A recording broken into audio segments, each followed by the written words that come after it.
President says he's been straight with you. I have a track record of transparency. I'll make our government open and transparent. We'll do it in a transparent way. I want transparency, I want accountability, so that the American people can be involved in their own government. Let me say it as simply as I can. Transparency and the rule of law will be the touchstones of this presidency. If only. Now, 38 different journalism groups have written a letter to the president, and they say this, quote, "The stifling of free expression is happening despite your pledge on your first day in office to bring a new era of openness to the federal government and subsequent executive orders and directives which are supposed to bring such openness about." David Coulier is the president of the Society of Professional Journalists, and he joins us live this morning. David, thanks a lot for coming on. Thank you. So can you be more specific about examples of the president's lack of transparency over the past 6 years?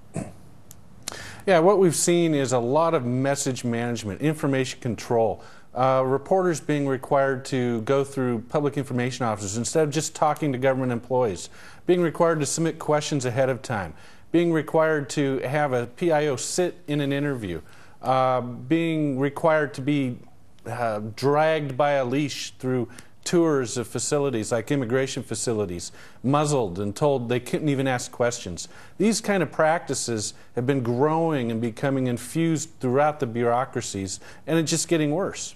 You're seeing it even at the level of FOIA requests, the Freedom of Information Act, which gives all citizens, and especially news organizations, the right to non-classified information from their government, and they're slow walking them. They've classified more information than any administration in American history. Are you surprised by this? Did you expect that he was going to make good on his pledge to be transparent?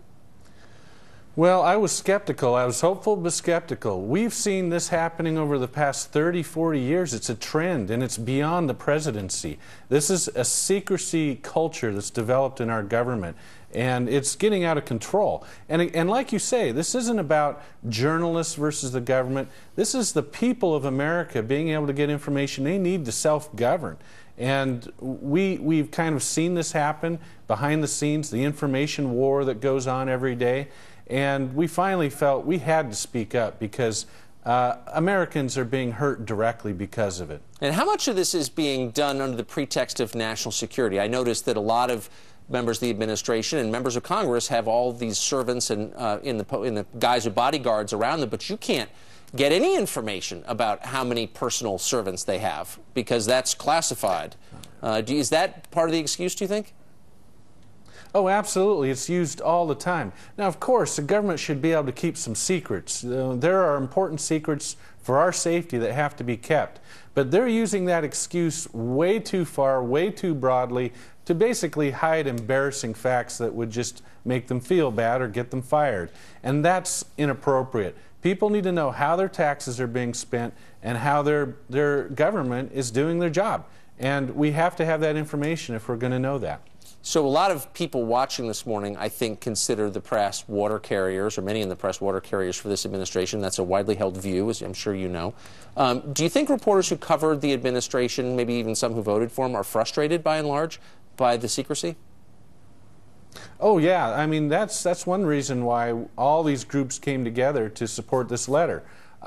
People within the White House, covering the White House, people mainly covering federal agencies, are frustrated. They're seeing information close down, particularly journalists who have been around a long time. They've seen the shift over the decades, and it's getting in the way of people getting information. Yes, it is. David, thanks for the crisp summation. Really interesting. Thanks for coming on this morning. Thank you very much.